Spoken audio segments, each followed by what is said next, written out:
Kami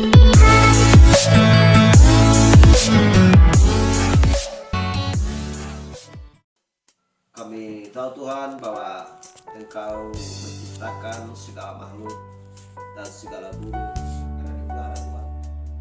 Sehingga Engkau Tuhan membuat, menciptakan raja-wali. Dan Engkau Tuhan sudah memilih dia supaya sanggup Tuhan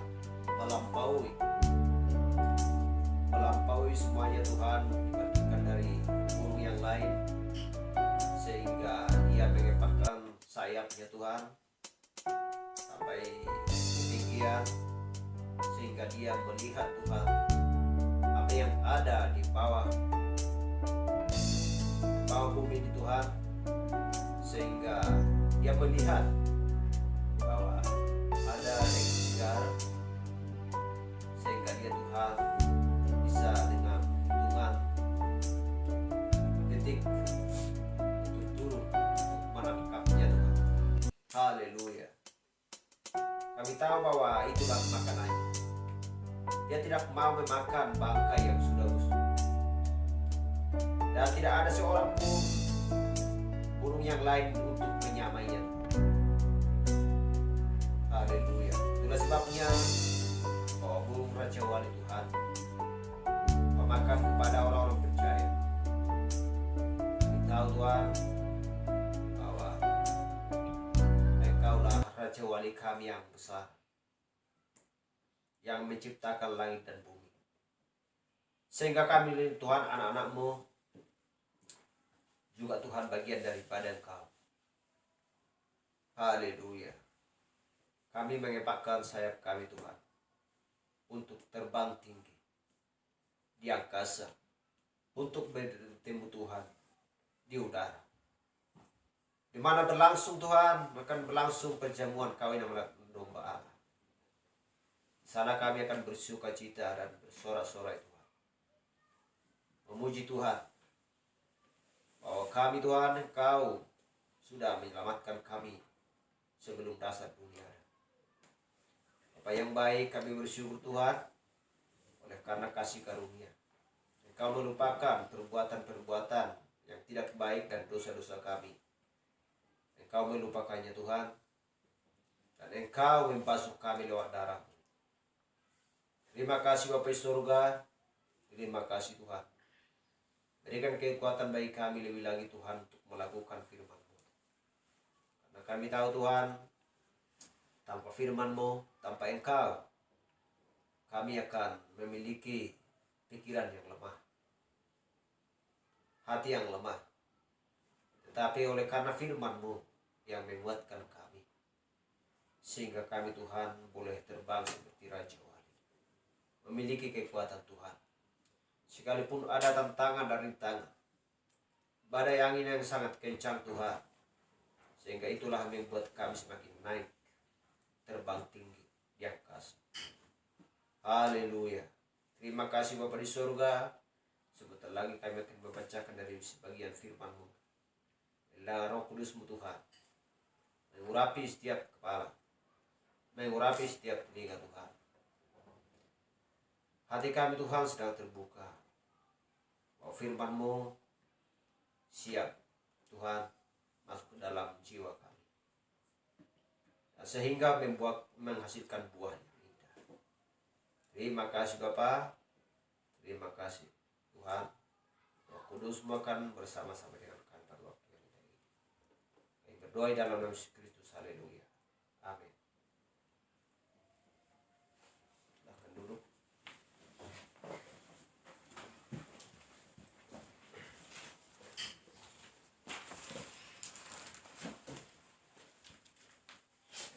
Haleluya.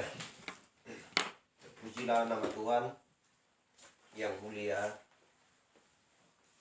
yang selalu memberikan makanan rohani bagi setiap zaman, bagi setiap orang yang percaya di setiap zaman. Haleluya. Di mana jemaat mula-mula, di sana Kristus sedang mengajarkan kebenaran firman-Nya, firman yang keluar daripada mulut Kristus.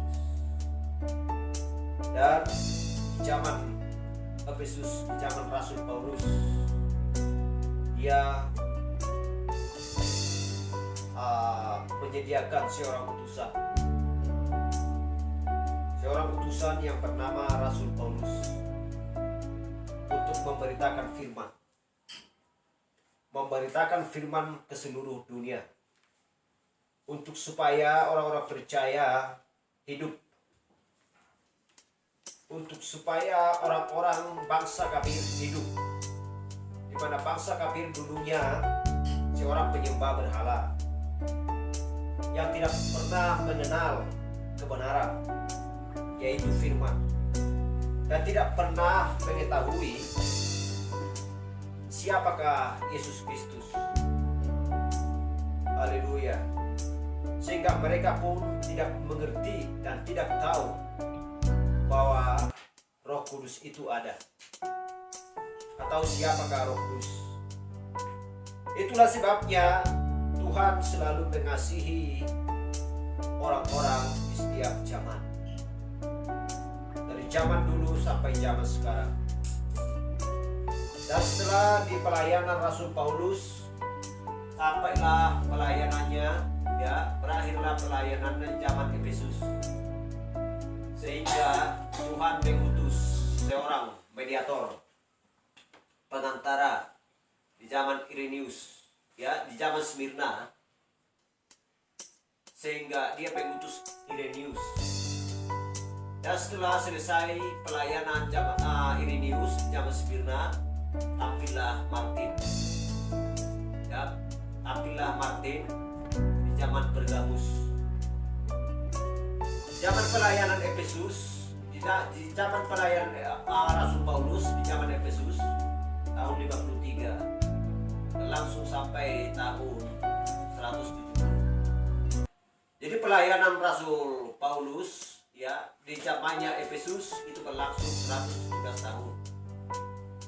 Dan di zaman Smyrna di masa pelayanan Irenaeus berlangsung tahun 170 sampai 312, sehingga masa zaman Smyrna berlangsung 142 tahun. Dan di zaman Martin, zaman Pergamus, itu berlangsung selama dari 312 sampai 606. Jadi itu di zaman Pergamus, selama zaman Pergamus dari 312 sampai 606 itu menjadi 294 lamanya. Di zaman Tiatira, di zaman Sardis, Philadelphia sampai Laodikia. Itu tertulis di kitab Wahyu 3 mulai ayat 1. Jadi semua di setiap zaman gereja yang tertulis di kitab Wahyu, mediator selalu hadir untuk utusan bagi zaman tersebut. Sehingga sampai di zaman Laodikia, di zaman akhir, inilah gereja yang akhir, jemaat yang ketujuh, berlangsung tahun 1906. Jadi tidak ada lagi zaman gereja di luar daripada zaman Laodikia. Itulah sebabnya semua umat Kristen mengetahui bahwa ini adalah zaman akhir atau akhir zaman. Tetapi bagaimana perjalanan orang-orang Kristen yang setia, yang sejati di zaman Laodikia ini? Firman apakah yang telah dibawakan atau dipesankan oleh Kristus? Dan siapakah utusan pada zaman Laodikia ini?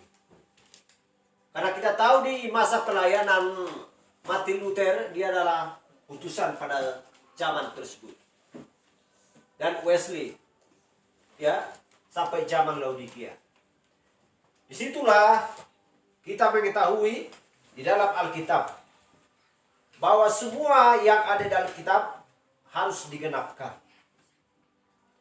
Dan firman Allah tidak pernah gagal. Harus digenapkan tepat pada waktunya. Haleluya. Itulah sebabnya orang-orang percaya mengetahui ya, yang mempunyai pewahyuan, mengetahui bahwa tepat dan benar inilah akhir zaman dan inilah utusan pada zaman ini. Haleluya. Jadi siapakah utusan pada zaman ini? Karena ada tertulis di Malaki 4, 5 dan 6. Aku akan mengutus kepadamu Nabi Elia menjelang datangnya hari yang dahsyat dan yang mengerikan itu. Haleluya. Untuk supaya membuat hati anak-anak kembali kepada bapak-bapak dan hati bapak-bapak berbalik kepada anak-anak. Haleluya. Jadi utusan itu di zaman gereja yang akhir sudah tampil. Sudah tampil. Jadi hanya siapa orang yang dapat melihat itu? Hanya orang yang percaya. Yang mengerti kitab. Yang mengerti Alkitab dari kitab Kejadian sampai Wahyu. Karena orang yang mengerti kitab dari kitab Kejadian sampai Wahyu, ya, hanya orang-orang yang mempunyai pewahyuan. Kita tahu bagaimana tetap perjalanan Rasul Petrus. Haleluya. Dia mempunyai pewahyuan. Sehingga dia mengenal siapakah Yesus Kristus. Karena banyak orang yang mengatakan engkau adalah ini, engkau adalah ini.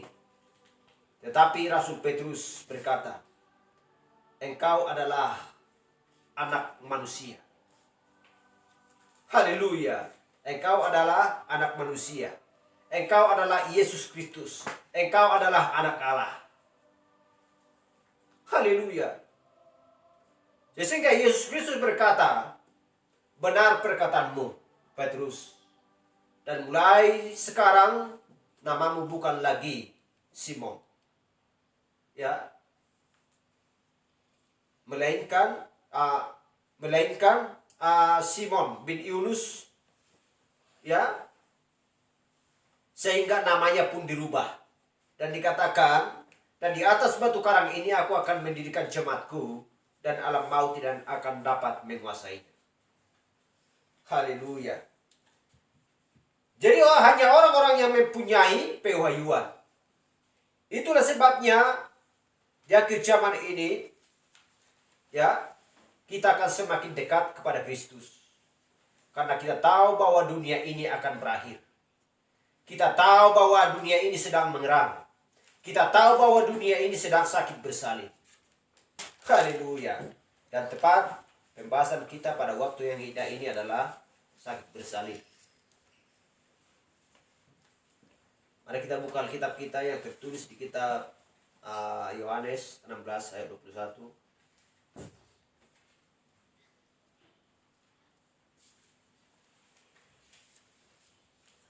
Yohanes 16 ayat, ya, Yohanes 16 ayat 20 sampai 21.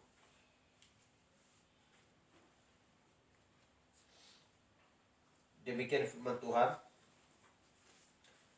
Aku berkata kepadamu, sesungguhnya kamu akan menangis dan meratap, tetapi dunia akan bergembira. Kamu akan berduka cita, tetapi duka citamu akan berubah menjadi sukacita. Seorang perempuan berduka cita pada saat ia melahirkan. Tetapi sesudah ia melahirkan anaknya, ia tidak ingat lagi akan penderitaannya. Karena kegembiraan bahwa seorang manusia telah dilahirkan ke dunia. Haleluya. Karena seorang anak telah dilahirkan ke dunia. Haleluya.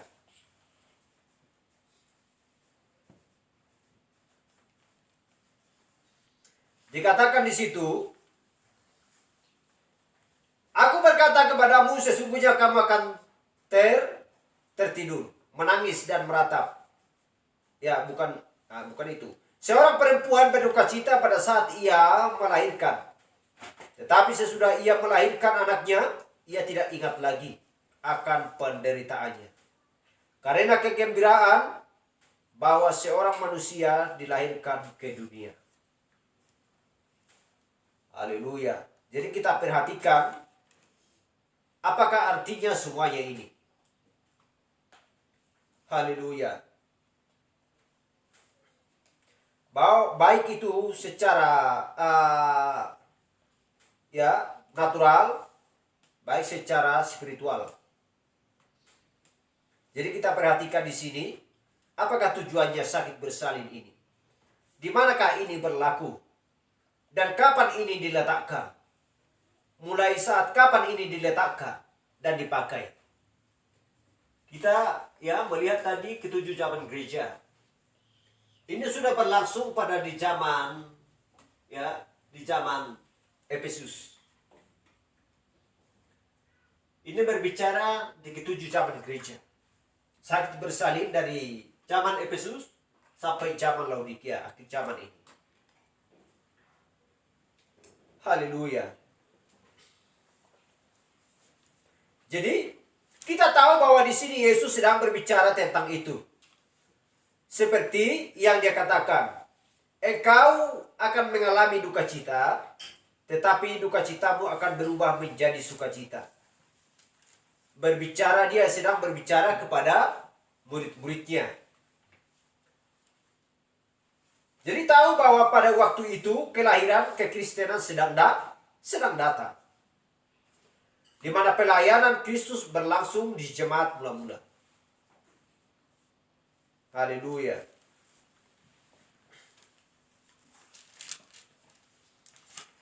Jadi kita lihat, dan sekarang yang lama itu harus mati agar supaya yang baru dilahirkan. Untuk memiliki. Apa saja yang melahirkan harus mengalami sakit yang menyedihkan. Dan mereka tentunya akan menjadi rasa sakit yang menyedihkan. Dan rasa sakit yang sangat pada fisik untuk pindah dari Taurat kepada kasih karunia. Haleluya. Pindah dari Taurat kepada kasih karunia. Dari perjanjian lama kepada perjanjian baru. Jadi kelahiran normal yang natural atau alami melambangkan kelahiran secara rohaninya. Jadi semua hal yang natural atau alami melambangkan yang rohani. Melambangkan yang rohani. Jadi kita mengetahui jika kita melihat jika kita melihat di sini di tanah dan melihat sebatang pohon di tanah dan itu tumbuh. Ia berjuang untuk hidup. Jadi hal itu memperlihatkan bahwa ada sebatang pohon di suatu tempat yang tidak mati. Karena dia sedang memperjuangkan hidupnya. Jadi karena ia sedang meneriakkan sesuatu. Meneriakkan sesuatu. Haleluya.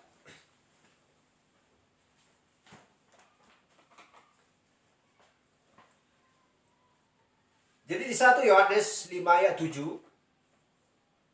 dikatakan di situ ada 3 yang memberi kesaksian di surga. Bapa, Firman, dan Roh Kudus. Ketiganya adalah satu. Ada 3 yang memberikan kesaksian di bumi, yaitu air, darah, dan roh. Dan ketiganya bersetuju. Jadi kita perhatikan, ketiga yang pertama tadi ialah satu. Ketiga yang kedua adalah di bumi yang bersepakat. Tidak dapat memiliki bapa tanpa anak. Dan kita tidak dapat memiliki anak tanpa memiliki Roh Kudus. Tetapi kita dapat memiliki air tanpa darah dan darah tanpa memiliki roh. Haleluya.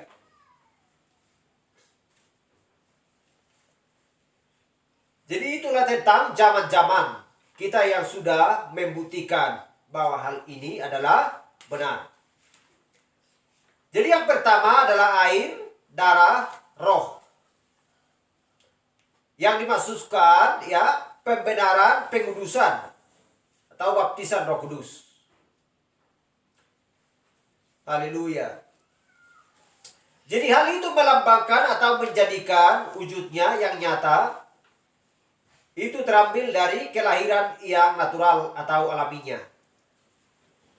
Jadi kita melihat, kita tahu ketika seorang perempuan atau apa saja yang sedang berduka cita untuk melahirkan seorang anak. Yang pertama yang terjadi adalah air, ketuban pecah. Yang kedua kelahiran yang normal. Ya, yang kedua adalah darah.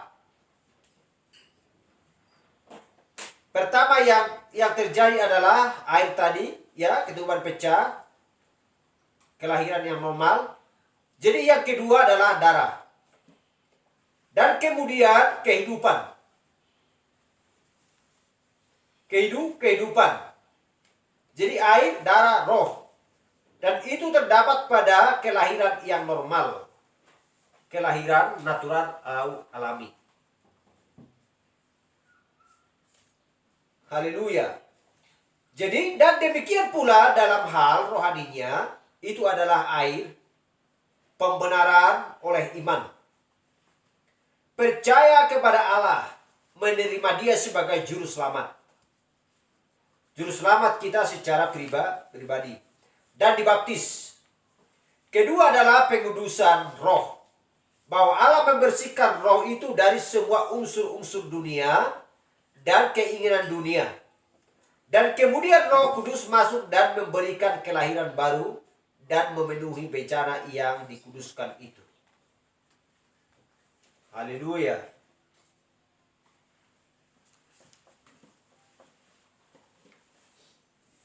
Yang dimaksudkan di situ, ya, yang kita tahu bahwa contohnya seperti ini. Ada kesaksian 5, yaitu tadi, ya, adalah pembenaran, pengudusan, baptisan Roh Kudus. Pembenaran, pengudusan, baptisan Roh Kudus. Jadi itu melambangkan atau menjadikan wujud nyatanya. Terambil dari kelahiran yang natural atau supernatural. Ketika seorang perempuan hendak melahirkan, ini berbicara tentang jasmani dan juga rohani. Jadi contohnya yang dimasukkan seperti itu, ketika seorang perempuan, ya, seorang ibu melahirkan, yang pertama adalah air, itu adalah pembenaran. Yang kedua adalah darah, itu adalah pengudusan. Yang ketiga adalah kehidupan, baptisan Roh Kudus. Karena tanpa Roh Kudus tidak seorang pun yang bisa selamat. Dan tidak bisa masuk surga. Haleluya. Jadi contohnya seperti ini. Kalau misalnya ada gelas atau mangkok yang terletak di pekarangan yang kotor. Di pekarangan yang kotor. Jadi ketika kita mengambil dan tidak mungkin kita langsung menuangkan air atau membuat kopi atau membuat teh manis atau apa saja yang untuk kita minum, ya, tidak mungkin kita harus terus menuangkan air ke dalamnya langsung kita minum untuk supaya kita minum. Jadi yang pertama harus diambil, ya, yang pertama dia harus diambil. Yang pertama air, ketuban pecah. Yang pertama adalah, ya, pembenaran.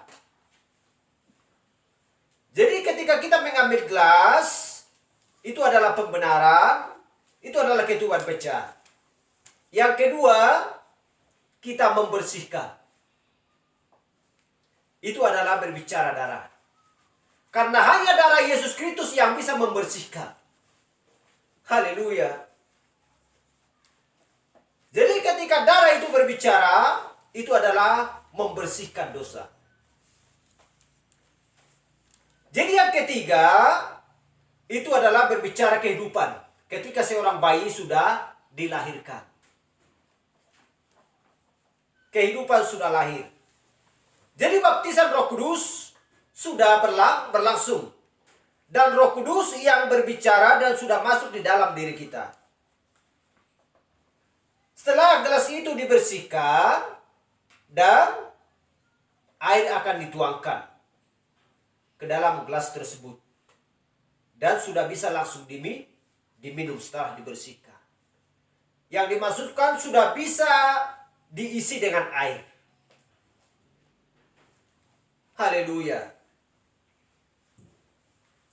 Dan setelah dibaptis di dalam nama Yesus Kristus, maka Roh Kudus akan tercurah dan datang kepada dia dan menerima karunia Roh Kudus.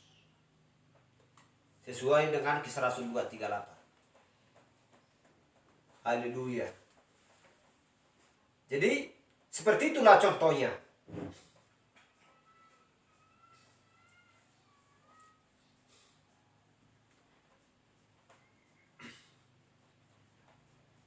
Jadi dibersihkan dan dipisahkan untuk dipakai. Disajikan. Ya, bukan di dalam penyajian atau pemakaian, tapi untuk dipakai, disajikan. Kemudian ketika kita mengisinya, itu adalah untuk dipakai.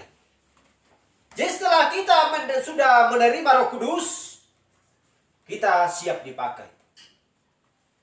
Setelah gelas itu dibersihkan dan sudah diisi, itu sudah siap diminum. Haleluya. Setelah bayi lahir, itu sudah mendapatkan kehidupan, itu adalah kehidupan dan siap untuk dipakai. Haleluya. Glory.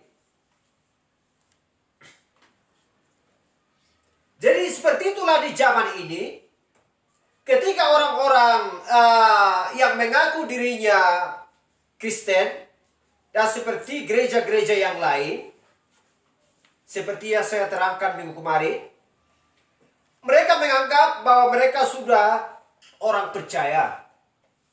Padahal mereka masih pergi ke tempat hiburan dan melampiaskan hawa nafsunya untuk meminum minuman keras, dan untuk melakukan kejahatan dan berjudi dan lain sebagainya.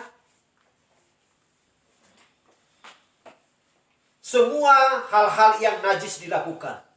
Tetapi mereka mengatakan bahwa mereka adalah orang Kristen. Jadi tidak bisa hanya melakukan, tidak bisa hanya mendapatkan atau mengambil gelas tersebut. Dan tidak bisa hanya ketuban aja pecah. Dan tidak bisa hanya mendapatkan pengudusan. Pengudusan tidak berlaku kalau tidak ada pembenaran. Pembenaran tidak berlaku kalau memang tidak ada baptisan Roh Kudus. Haleluya. Air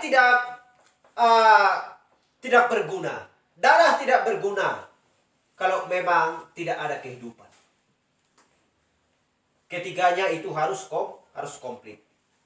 Jadi gereja-gereja yang lain mengatakan bahwa mereka adalah orang-orang yang benar. Ternyata mereka hanya melakukan pembenaran dan tidak memiliki pengudusan dan tidak memiliki baptisan Roh Kudus. Kisah Rasul 2:38. Haleluya. Jadi mereka tertinggal. Hanya melakukan satu saja. Jadi itulah sebabnya di ketujuh zaman gereja, dari zaman Efesus, Smyrna, Pergamus, Tiatira, Sardis, Philadelphia, Laodikia. Karena di zaman Rasul Paulus, ketika Rasul Paulus tampil,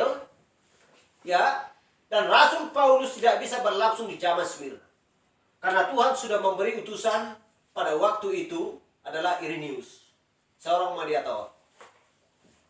Dan juga sampai Martin, Columba, Martin Luther, Wesley. Haleluya.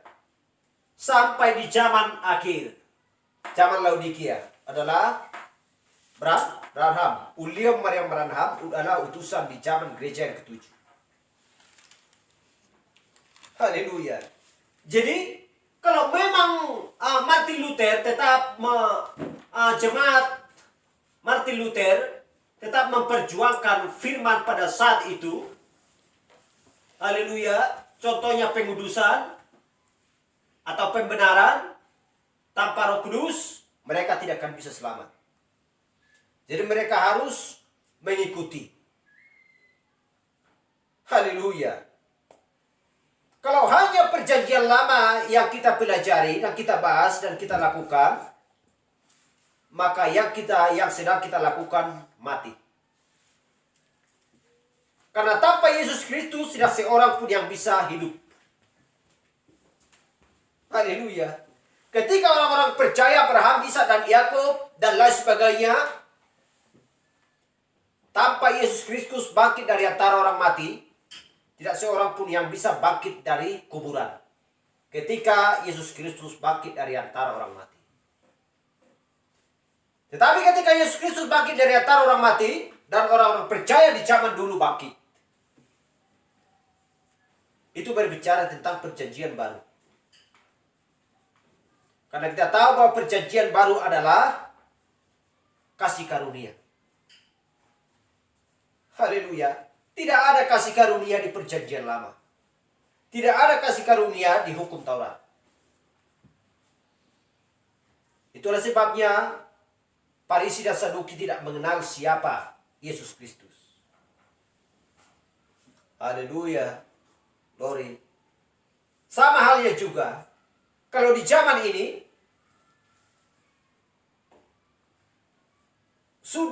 orang-orang sudah menyediakan kendaraan, mobil, pesawat, dan motor Honda untuk mempersiapkan bagi kita supaya tidak jalan kaki lagi.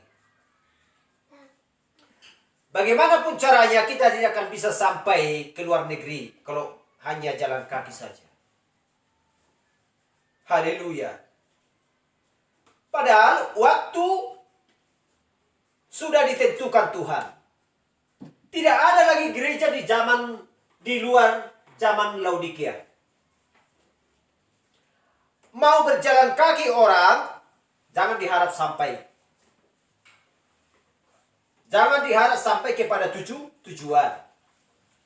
Haleluya. Karena Tuhan sudah menyediakan waktu hanya 7 jam. 70 minggu Daniel. Haleluya. Karena Tuhan pun menciptakan langit dan bumi dan segala isinya hanya 7 hari. Setelah selesai dia menciptakan langit dan bumi dan segala isinya, dia beristirahat dari pekerjaan penciptaan tersebut. Dari penciptaan. Haleluya. Bukan bekerja untuk mengontrol manusia. Allah tetap bekerja, Roh Kudus tetap bekerja. Tetapi dari penciptaannya dia beristirahat dan sudah berhenti. Di hari yang ke-7. Haleluya. Jadi Tuhan memberikan waktu. Kalau memang orang masih berjalan kaki padahal sudah ada pesawat dan mobil, dia akan ketinggalan. Dan tidak sampai kepada tujuan. Haleluya.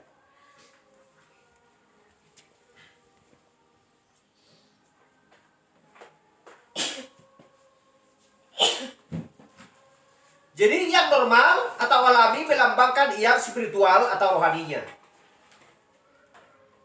Jadi sekarang lantas kita tahu bahwa itu sepenuhnya dilahirkan ketika bayi itu. Biasanya ketika air ketuban pecah, ada 3 perlu melakukan. apa-apa terhadapnya. Dan ketika darah keluar, kita tidak perlu melakukan apa-apa terhadapnya. Tetapi agar supaya memperoleh kehidupan pada bayi itu, maka kita harus memberinya sebuah tepukan atau merenggutnya supaya membuat dia menangis. Kalau dia tidak menangis.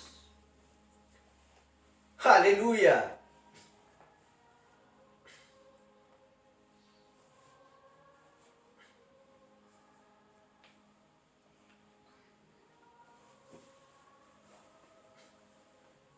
Jadi, sekarang kita memberikan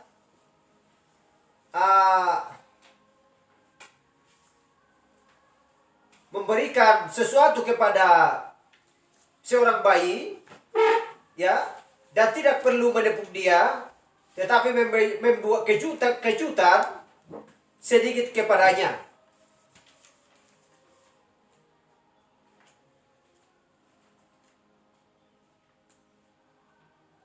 Jadi kalau dia sudah terlahir, bisa direnggut atau mengguncangkan dia jika dia belum pernah bernapas. Harus ditepuk sedikit. Dan kemudian dia menangis dengan bahasa yang tidak dikenal.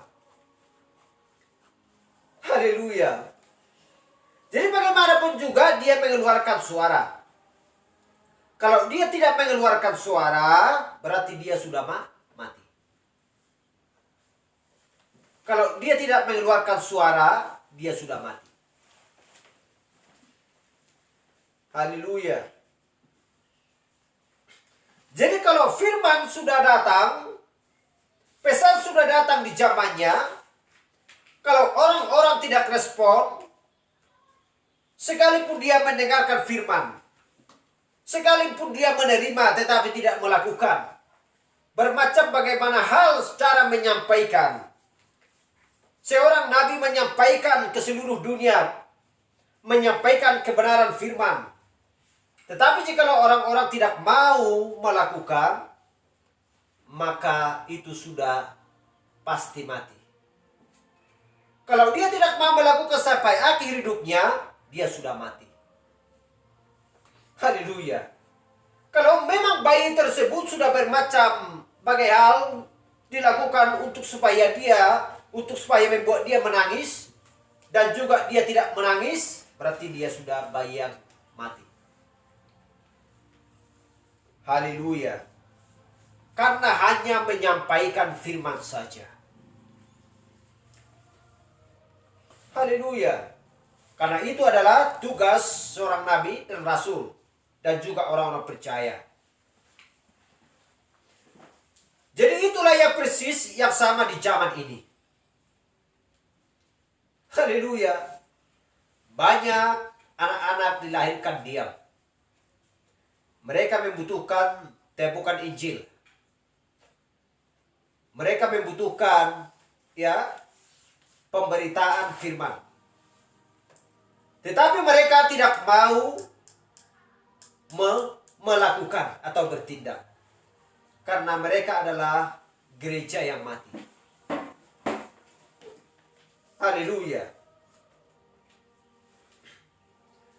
Jadi untuk membangunkan mereka, untuk menyadarkan dirinya agar supaya Allah dapat menghembuskan nafas kehidupan ke dalam diri mereka. Dan sekarang kita tahu bahwa itu sungguh benar.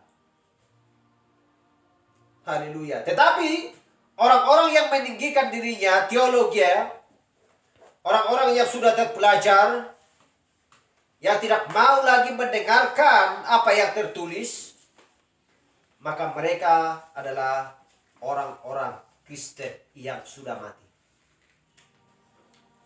Haleluya.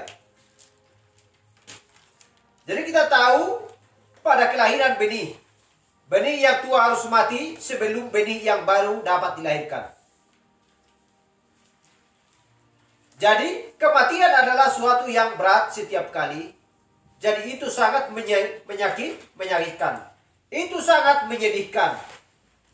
Kelahiran juga sama. Karena kita hendak menghasilkan kehidupan ke dalam dunia. dan itu sangat menyakitkan. Apa yang dikatakan Yesus Kristus, bahwa firman-Nya adalah benih, di mana seorang penabur pergi untuk menaburkan. Matius 13 ayat 24 sampai 30. Dan juga di Lukas 8 ayat 11. Jadi kita perhatikan, kemudian firman ini merupakan sebutir benih. Tetapi kita ingat, benih hanya menghasilkan kehidupan yang baru ketika benih itu mati. Dan itulah alasan hal itu begitu berat bagi orang-orang Farisi untuk mengerti Tuhan Yesus Kristus. Karena mereka berada di bawah Taurat. Dan Taurat memiliki adalah firman Allah dalam bentuk benih. Tetapi ketika firman dijadikan daging dan bukan menjadi Taurat, melainkan kasih karunia. Sekarang kasih karunia dan Taurat tidak bisa hadir pada saat yang sama. Karena kasih karunia begitu jauh di atas Taurat. Bahkan Taurat tidak ada di dalam gambar itu. Haleluya. Dan oleh karena itu, hal itu sangat berat bagi orang-orang Farisi untuk mati bagi Taurat mereka. Agar supaya kasih karunia dapat dilahirkan. Tetapi itu harus berlanjut. Dua hukum tidak bisa hadir pada waktu bersamaan. Haleluya. Karena Nuh tidak bisa berkhotbah bersama-sama dengan Kristus. Musa pun tidak bisa berkhotbah bersama-sama dengan Kristus pada saat bersamaan. Ketika Nuh tampil, dia menyuruh supaya masuk ke dalam bahtera. Kalau memang Yesus Kristus tampil pada waktu itu, Kristus akan berkata, kamu harus dilahirkan kembali. Haleluya. Kamu harus dilahirkan kembali. Jadi siapa yang diselamatkan? Yang masuk ke dalam bahtera atau yang sudah dilahirkan kembali? Karena kehidupan hanya satu. Kekekalan hanya satu. Surga hanya satu. Keselamatan hanya satu. Tidak ada keselamatan yang di sebelah timur dan juga keselamatan di sebelah barat. Haleluya. Disitulah kegagalan orang Farisi dan Saduki. Mereka mempertahankan hukum Taurat. Sehingga mereka tidak mau menerima Yesus Kristus sesuai dengan yang tertulis. Haleluya. Seorang darah akan mengandung. Haleluya. Jadi hal yang sama di akhir zaman ini. Orang-orang tetap mempertahankan pengajaran di zaman Smyrna, Pergamus, Tiatira, Sardis, Philadelphia. Sehingga di akhir zaman ini mereka tidak mau mendengarkan, menerima firman di zaman ini. Haleluya. Pengudusan, pembenaran, pengudusan. Mereka hanya melakukan keduanya, tetapi tidak menerima baptisan Roh Kudus. Haleluya. Karena Roh Kuduslah yang berbicara di akhir zaman untuk mengajar orang-orang yang percaya, untuk mengurapi setiap orang yang percaya. Haleluya.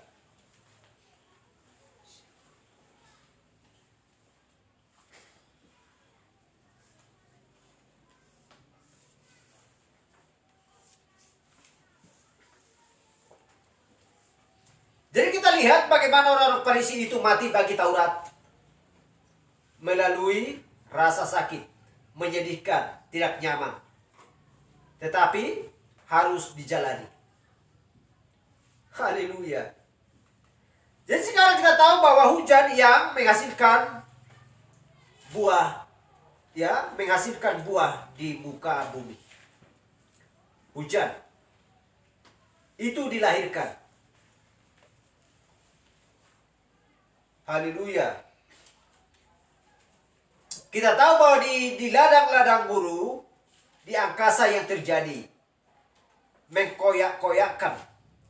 Tetapi jika kita tidak memiliki guru dan terkoyak-koyak, angkasa yang terjal, setetes kecil air yang hujan, yang dipisahkan, yang sudah dinaikkan dari laut, dan dipisahkan dari garam, itu tidak akan dilahirkan.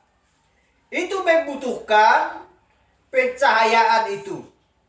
Guru, ledakan, terjal, mengoyak-ngoyakkan. Hal yang menakutkan untuk menghasilkan daun muda yang lembut, yang meneteskan air. Itu membutuhkan rasa sakit untuk membersihkan kelahiran. Jadi butuh mati untuk supaya dilahirkan kembali. Bukan secara tubuh ini harus mati, tidak. Haleluya. Jadi butuh kematian. Kematian secara jasmani yang membusukkan. Pikiran-pikiran yang tidak sehat. Pikiran-pikiran dunia. Pikiran-pikiran kenajisan. Supaya firman Tuhan diam di dalam diri kita. Hati dan pikiran. Itulah yang dimaksudkan dilahirkan kembali. Haleluya. Jadi yang lama harus mati, yang baru akan datang. Jadi itu membutuhkan rasa sakit untuk membersihkan kelahiran. Butuh mati. Dan sebagaimana awan-awan itu mati dan dihasilkan hujan. Karena hujan adalah bagian dari awan itu. Yang satu harus pergi supaya yang lain dapat datang. Haleluya. Jadi embun itu harus kembali ke atas. Harus kembali ke atas dan membeku di sana. Karena dialah berasal dari atas. Jadi ketika kita melihat pagi-pagi ada embun yang bergantungan di jemuran atau di daun, di rumput-rumput. Kalau kita melihat pagi hari dan menggigil, apakah mungkin mereka bersukacita ketika mereka ada di situ? Tidak. Tetapi harus merasakan sakit bersalin. Semua mengerang, dunia ini mengerang.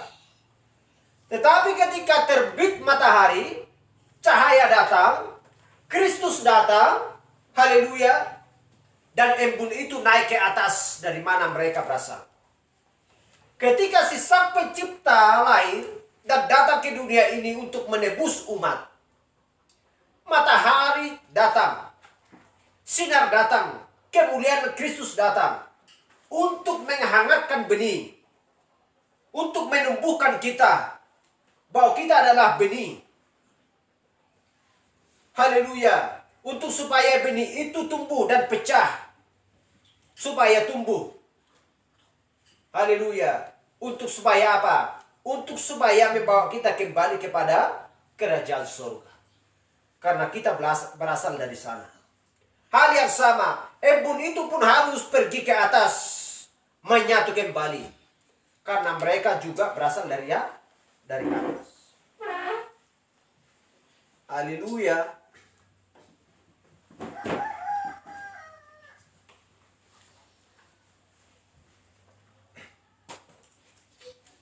Jadi semuanya mengerang.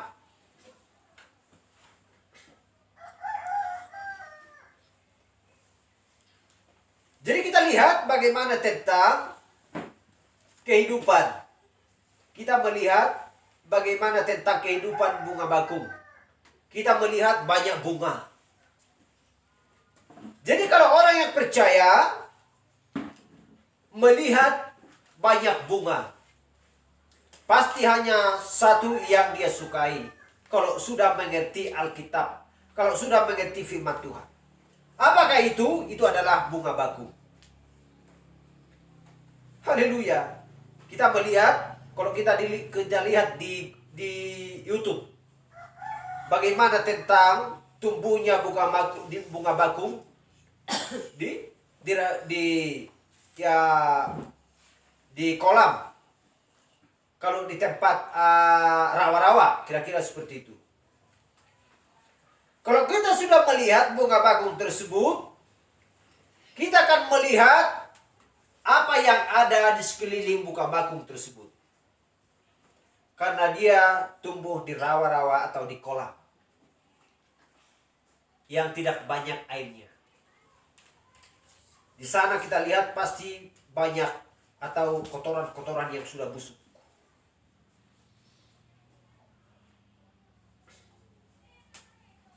Jadi kita lihat bunga bakung itu dulunya.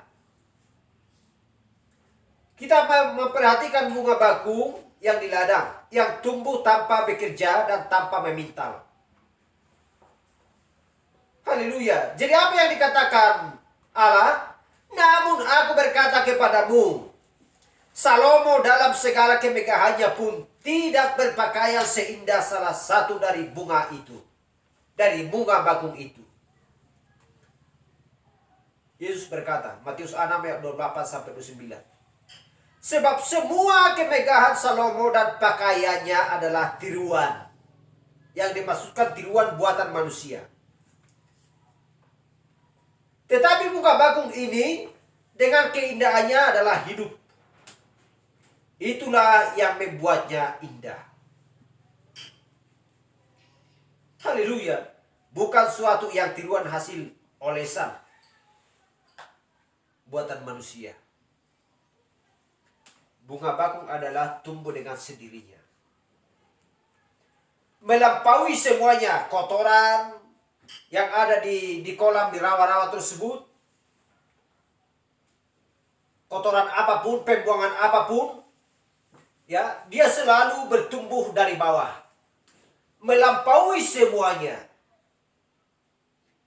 Yesus Kristus pun harus diremukkan, disalibkan. Haleluya, dianiaya. Dikatakan bahwa dia adalah bersebul. Dibunuh. Dipukul. Sehingga darahnya pun tercurah dari dalam dirinya. Untuk supaya apa? Untuk supaya menghasilkan kehidupan. Bagi siapa? Bukan bagi dirinya sendiri. Tapi bagi kita. Kita bayangkan. Yesus Kristus adalah bunga bakung. Bunga bakung adalah tumbuh untuk supaya menghasilkan, ya, menghasilkan madunya. Ketika dia sudah berbunga, apa yang datang? Tahun berdatangan. Haleluya. Tahun berdatangan. Lebah hutan pun berdatangan. Dan yang lainnya pun berdatangan untuk menikmati madunya. Untuk menikmati manisannya. Haleluya. Jadi ketika Kristus tampil ke dunia ini, Engkau adalah juru selamatku, Engkau adalah Tuhanku, kepada Engkau saja saya Tuhan takut dan gemetar. Apa saja yang kau katakan akan saya lakukan. Semua orang melakukan hal yang sama. Ketika bunga bakung sudah mengeluarkan bunganya, sehingga sudah terlihat ada di sana madu yang manis, sehingga semua berdatangan menyukai. Haleluya. Semua umat Kristen mengatakan hal yang sama. Tetapi ketika tiba tindakan, haleluya, ketika Yesus Kristus sudah naik ke surga, setelah menyembuhkan banyak orang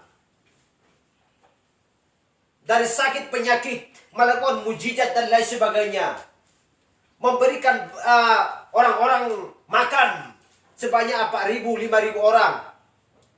Tetapi ketika Yesus Kristus meninggalkan dunia, hal yang sama, manusia pun juga meninggalkan dia. Hanya satu yang berhasil. Siapa yang berhasil? Yang mengumpulkan madunya, lebah hutan. Dan juga tawon yang mengambil manisan tersebut sehingga mereka yang mengumpulkan. Haleluya. Alana godang namar goar sejenis tawon.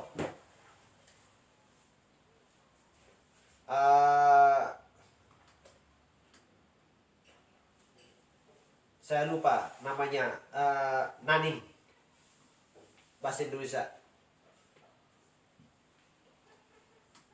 Dan juga hama-hama yang lain. Tetapi mereka tidak bisa mengumpulkan madu tersebut. Hanya mempelai yang bisa mengumpulkan firman di dalam hati dan pikiran kita. Haleluya. Madu yang manis. Kitalah yang menikmati. Kitalah yang menikmati. Kenapa Yesus Kristus mati? Bagi siapa? Hanya bagi kita. Bagi orang yang percaya yang mau melakukan firman Tuhan. Haleluya. Jadi itu adalah bunga baku. Sakit bersalin. Melewati semuanya, berbagai macam hal penderitaan. Sama seperti kita juga mempelai wanita di akhir zaman mengalami hal yang sama. Mau pergi ke kedai untuk minum, bergabung bermitu dan lain sebagainya. Pergi ke tempat hiburan dan lain sebagainya. Untuk melakukan apa yang tidak berdampak di mata Tuhan. Haleluya. Sehingga kita menyisihkan semuanya itu, meninggalkan itu. Sehingga kita pun sakit bersalin.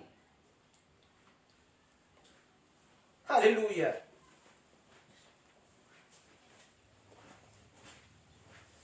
Semuanya sakit bersalin. Mempelai wanita sakit bersalin. Dunia ini pun sedang mengerang. Karena dunia ini akan diganti. Dunia ini akan berlalu. Haleluya. Nanti kita lihat di mana tertulis ya bahwa dunia ini akan berlalu. Mungkin di Wahyu 21 mungkin. Haleluya. Di Wahyu 21 mungkin ayat 1.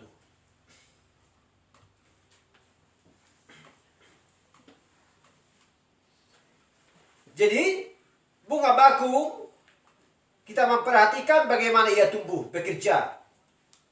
Harus memunculkan dirinya. Bukan baku kecil. Kita melihat dari mana ia berasal. Lumpur, kotoran tanah, air yang keruh.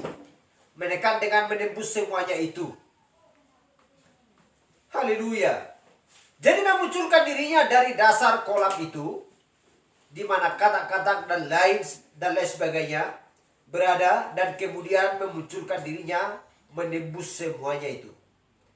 Tetapi ketika ia memperoleh sinar matahari, ia dilahirkan. Benih kecil itu membuka secara tiba-tiba kepada kehidupan.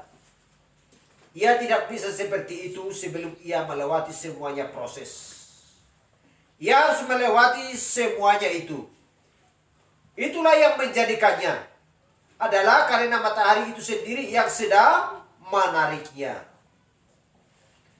Dan ketika ia sepenuhnya berada di atas semua air yang keruh dan lumpur dan lainnya, maka ia sangat gembira. Ia benar-benar memberikan hidupnya dengan bebas. Haleluya. Dan itu adalah sebuah kehidupan yang indah ketika ia memperoleh sinar matahari yang membawanya naik. Sinar Kristus bagi mempelai wanita. Sinar matahari yang sedang datang daripada Kristus. Seperti nyanyian kita tadi. Ketika wanita Samaria berjumpa dengan Kristus, dia menerima air kehidupan. Haleluya. Karena dia adalah matahari tersebut. Dia adalah pemberi sinar tersebut untuk untuk supaya membuat benih itu pecah dan bertumbuh. Haleluya. Glory. Jadi itulah gambaran yang indah mengenai kehidupan Kristen yang sejati. Haleluya.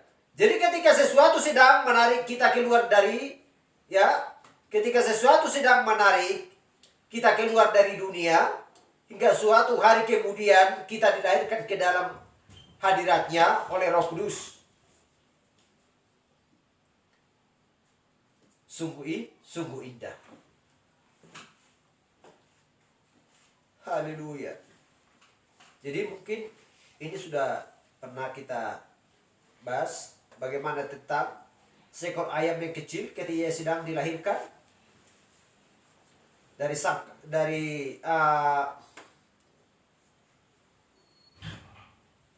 cengkarnya,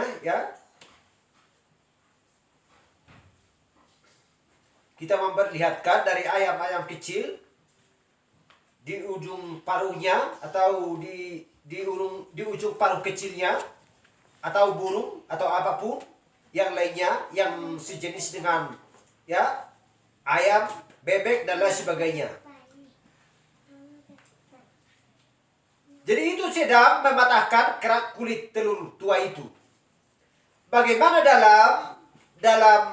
dari telur itu harus membusuk, dan itu harus memerlukan paruh kecil ini dan menggores-gores sampai itu memecahkan kulit telur tersebut. Haleluya. Jadi ujung paruh yang kuat yang dimiliki oleh seekor anak ayam yang dipakai untuk merobek kerak telur yang membungkus dirinya. Itu adalah cara yang sudah disediakan Allah.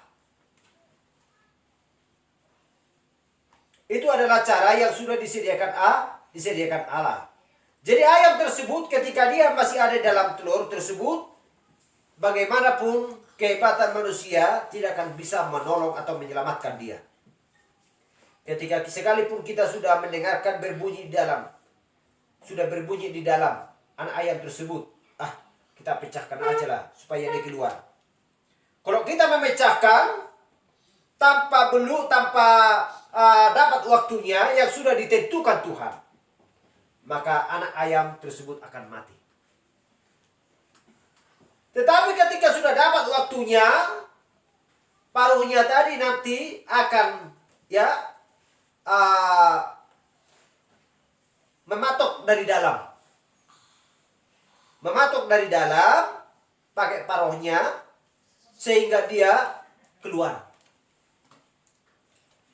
Kepalanya keluar sehingga dia mengepakkan tak, sehingga sakangnya itu terbelah. Dia keluar. Ayam tersebut keluar. Jadi itu adalah programnya Allah. Haleluya. Jadi kalau kita melakukan atau untuk memecahkan telur tersebut, maka dia akan mati. Dan kita membunuh dia. Haleluya. Karena belum tepat waktunya. Dan tidak bisa ditolong oleh orang. Jadi dia harus menjalani proses kelahiran.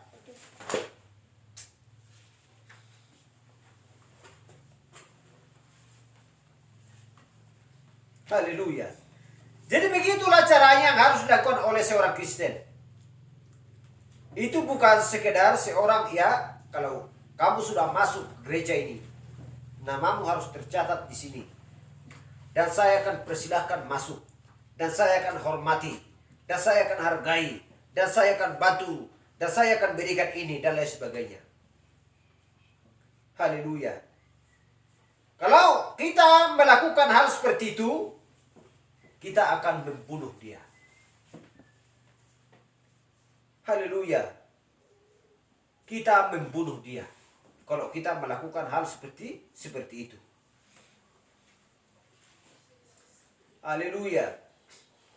Jadi kita harus berada di situ sampai kita mati, busuk, dan dilahirkan ke dalam kerajaan Allah. Itu adalah cara yang sudah disediakan Allah. Jadi kita tidak masuk ke situ melalui buku, ya seperti yang saya katakan tadi, bergabung atau menyorong atau memompa dia, menarik dan lain sebagainya. Haleluya. Kita harus benar-benar keluar dari kulit telur yang lama itu. Tidak ada cara yang lebih baik yang pernah ditemukan siapapun. Haleluya.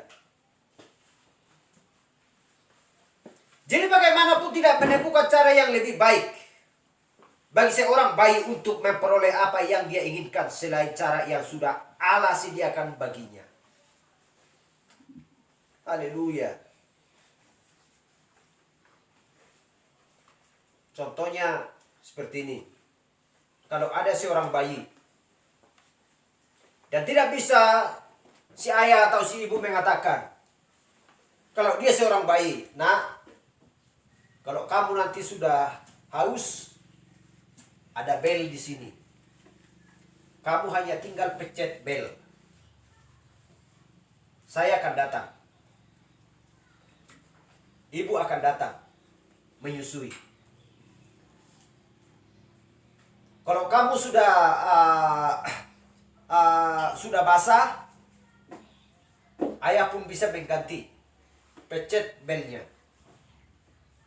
Apakah itu berarti? Tidak akan berarti. Kalau kamu sudah di sini nanti, saya akan berikan jabatan kamu menjadi penatua. Sudah punya program. Karena setiap orang yang percaya, tidak seorang pun yang bisa tinggal. Siapa yang ditarik oleh Bapakku akan datang kepadaku. Karena dia sudah dipilih sebelum dasar dunia ada. Sesuai dengan Efesus 1 ayat 4. Haleluya, sampai di situ firman Tuhan. Biar minggu depan kita lanjutkan. Haleluya. Terpujilah nama Tuhan. Dan Tuhan memeteraikan firman-Nya di dalam hati dan pikiran dan jiwa kita. Kita tahu bahwa firman adalah kehidupan bagi kita. Kita tahu bahwa Kristus adalah matahari bagi kita untuk mematangkan gandum tersebut. Haleluya. Karena penuaian sudah hampir tiba. Kedatangan Kristus sudah hampir tiba. Haleluya. Karena tidak seorang pun yang tahu kedatangan Kristus. Tetapi kita tahu dari zaman ini bahwa kedatangan Kristus sudah dekat. Haleluya.